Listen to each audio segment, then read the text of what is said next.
एक दंपति, पति पत्नी। पत्नी बड़ी बेचारी आस्तिक थी, धर्म सेवा पूजा करने वाली थी। पति बड़ा नास्तिक, उसका कोई इंटरेस्ट नहीं था। तो देखा कि भैया उसके गांव में पास में बड़ी भागवत कथा हो रही थी, तो पत्नी की इच्छा थी कथा में जाने की। अब पति तो सुबह दफ्तर चला जाता था, तो पीछे से जाके कथा सुनी आती थी, पति को पता ही नहीं चलता था। एक दिन पति दफ्तर से नेक थोड़ा जल्दी आ गया। जल्दी आया, घर पहुंचा तो घर में तो ताला लग रहा था। उसने कहा जी पीछे से कहां चली जाती है, आज मैं जल्दी आया तो आज पता चली, कहां चली गई पीछे से। अब भैया घर में ताला लग रहा, कहां बैठे समझ में आ नहीं रहा। तभी दूर से लाउड स्पीकर की आवाज आ रही थी। मारा कहीं कथा चल रही, बोले हो ना हो मई बैठी होगी जी, और कोई काम धंधा तो है नहीं जाके पास। अब तो क्या करे, घर के दरवाजे के बाहर कब तक बैठता, घर की चाबी तो चाहिए थी। अब ये वहां पहुंच गया उस कथा पंडाल में। अब भैया जो भक्त होते हैं तो भैया समय से भी आते हैं, आगे आकर बैठ भी जाते। तो जेब सबसे आगे कथा में जाकर बैठी, भाई पूरा पंडाल भरा हुआ, उसका दिमाग खराब, इसे भी चैन ना है, पीछे ना बैठ सकती, आगे से चाबी लेने के मारे आगे जाना पड़ेगा। अब सबको हटाता वो आगे जाने लगा। उसी समय कोई प्रवचन जो कथा कर रहे थे, वो कुछ प्रवचन कर रहे थे, भैया जीवन में कुछ भी करना, नाम के बदले कुछ मत लेना, नाम के बदले कुछ मत लेना। लेकिन उसे खैर प्रवचन से तो कोई मतलब ही नहीं था, वो तो चाबी लेने आया था। वो आगे जा रहा था, इतने में एक साधु सामने से थोड़ा जल्दी जल्दी वापस आ रहे थे, कहीं जाना होगा, तो सबको हटाते हुए राधे राधे राधे राधे राधे राधे राधे राधे हटाते हुए आ रहे थे। अब आप वृंदावन में आओ तो वृंदावन में कोई घंटी कोई हॉर्न थोड़ी बजाता है, तो सब राधे राधे राधे राधे बोलते जाते हैं, एक्सक्यूज मी थोड़ी बोलता है, राधे राधे राधे, संबोधन भी राधे है, सब प्रणाम भी राधे है, सब में राधे राधे ही। तो ये सब राधे राधे करते जाते हैं। तो वो बाबा जी भी जल्दी में सबको राधे राधे राधे, अरे राधे राधे, हटो हटो हटो, राधे राधे करते जा रहे। तो वो थोड़ी जल्दी में थे, और जैसे ही वो आगे आए और जो बाबा ये चाबी लेने जा रहा था, इससे वो टकरा गए, उनकी कोहनी इसके लग गई। जो वैसे ही गुस्से में था, उसका दिमाग खराब हो गया। अरे बाबा जी ये क्या चीख कर राधे राधे करते हो, देखकर नहीं चलते, राधे राधे बोलने से क्या होगा, देखकर तो चला करो। अब बाबा जी अपनी मस्ती पे, वो कहां ध्यान दे इन सब बातों पे, वो तो राधे राधे करते निकल गए। अब जाका दिमाग खराब। अब जे तो भैया आगे जैसे तैसे पहुंचा, उसके दे चाबी, यहीं बैठी रही हो कि ना काम ना धंधा, दे चाबी। अब बा से चाबी ली बाने, अब भैया घर गया, अपना रहने लगा। समय बीता, समय के अनुसार आगे चलकर मृत्यु हुई। और जब मृत्यु हुई तब यमराज के दरबार में जब पहुंचे, सारे इसकी पोथी खोली गई, चित्रगुप्त ने इसकी फाइल खोली, बोले भैया बताओ क्या है। तो उन्होंने कहा भैया पूरे जीवन में तो पाप ही पाप है, कोई विशेष पुण्य इसने नहीं किया, लेकिन हाँ आखिर में इसने एक बार जीवन में राधे राधे नाम जरूर लिया है। ये चित्रगुप्त ने हमारा यमराज को बताया, एक बार राधे राधे नाम लिया है। अच्छा राधे राधे नाम लिया है, तो क्या इस नाम के बदले इसको क्या दिया जाए। आपस में डिस्कशन होने लगा, चर्चा होने लगी। तभी इसके कान खड़े हुए, मैंने राधे राधे नाम का लिया है। जब कान खड़े हुए विचार करने लगा, तो भैया जब किसी बड़े संकट में, परेशानी में हम पहुंचते हैं, तो उस समय हमारी दो स्थिति होती है, या तो हमारा दिमाग 1000 गुना तेज दौड़ने लगता है, या बिल्कुल दिमाग काम करना बंद कर देता है। दो में से एक स्थिति होती है। तो इसका दिमाग तेज दौड़ा, बोले मैंने राधे राधे नाम कब लिया। और जब विचार किया तो उसी समय वो पंडाल आ गया। वो पंडाल में बाबा जी को डांटते हुए जरूर बोला था, अरे का राधे राधे बोलते, हाँ बोलिए, अरे उस एक नाम की चर्चा यहां हो रही है।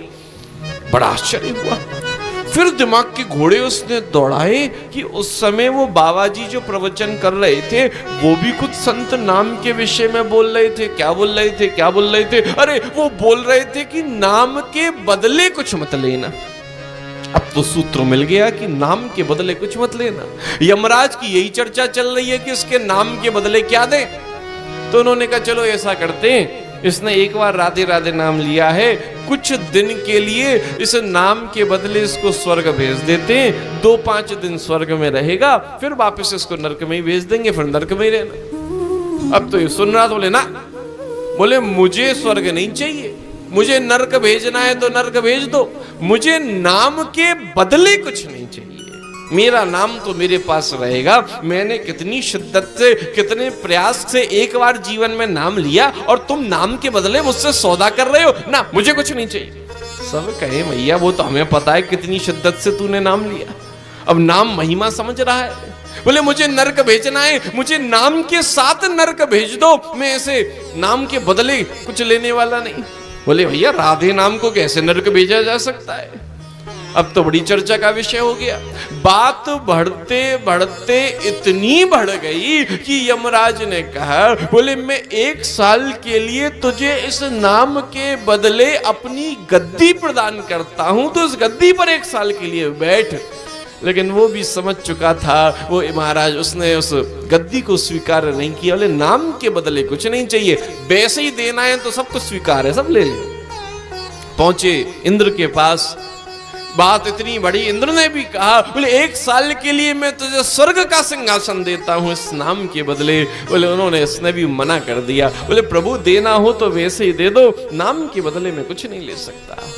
महाराज भोलेनाथ के पास पहुंचे, उन्होंने कैलाश देने की बात करी, ना महाराज मना कर दिया। ब्रह्मा जी के पास पहुंचे, बोले 1 वर्ष के लिए ब्रह्मलोक दे रहा हूं, इस गद्दी पर बैठ, नाम के बदले। बोले नाम के बदले कुछ नहीं चाहिए। अब तो चर्चा इतनी होने लगी, क्या करें? बोले अब तो भैया जैसे नारायण के पास ही ले चलो, भगवान नारायण ही बताएंगे इसका क्या करना है। बोले चलो वैकुंठ। उसने कहा भैया तुमने मुझे समझ क्या रखा है?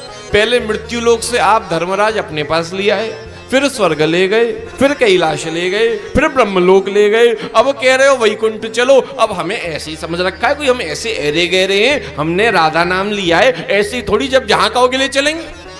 बोले इसीलिए अब हमें ले जाना है तो हमारे लिए पालकी की व्यवस्था करो, पालकी में बैठ के जाएंगे। बोले ये जब तक इसका फैसला नहीं हो जाता, जब तक तो हमारा गेस्ट है ही है, व्यवस्था तो करनी पड़ेगी।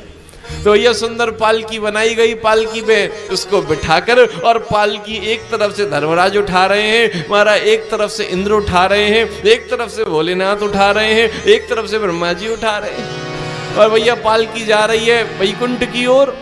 और जैसे ही वैकुंठ के पास पहुंचने लगी, जो वैकुंठ के दरवाजे पर जय विजय पार्षद खड़े थे, वो दौड़े दौड़े अंदर पहुंचे। महाराज कोई बड़ा विशेष भक्त आ रहा है, जिसकी पालकी को स्वयं भोलेनाथ, स्वयं ब्रह्मा जी, इंद्र और धर्मराज उठाकर ला रहे हो, वो कोई साधारण थोड़ी हो सकता है, कोई बड़ा विशिष्ट भक्त आ रहा है। सब तैयारी कर लो, अरे फूल लेकर आओ, अरे तुम षष्ठी वाचन की तैयारी करो। और महाराज सब तैयारियां शुरू होने लगी।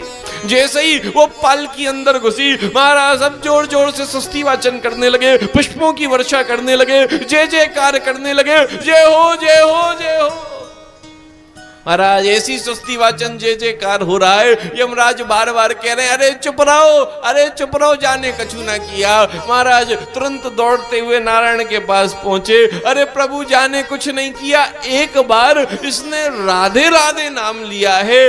और हमारा भगवान ने कहा भैया और अब सुनने को बचा क्या, इसने जब राधा नाम ले लिया अब ये कहीं और नहीं जाएगा, अब तो ये मेरे ही पास रहेगा। तुरंत उतर के प्रभु गए हैं, उसे उतार कर हृदय से लगा लिया, दिव्य रूप से उसके ऊपर कृपा करी।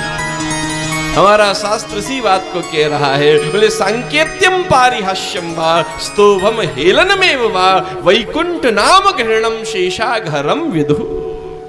उस नाम की ऐसी महिमा है कि भैया जीवन में जब ले लेते हो, वो नाम ऐसा है जो भैया हीरा है, नाम एक ऐसा हीरा है, न जंग लगे न कीड़ा।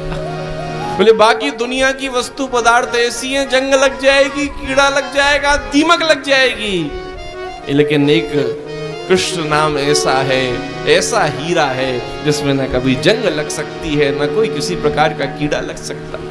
इस अजामिल की भी यही स्थिति हुई, बड़ी आत्मग्लानि उसको हो रही थी देखकर, अरे देखो तो सही मेरा कितना दुर्भाग्य है, मैं समझ ना पाया।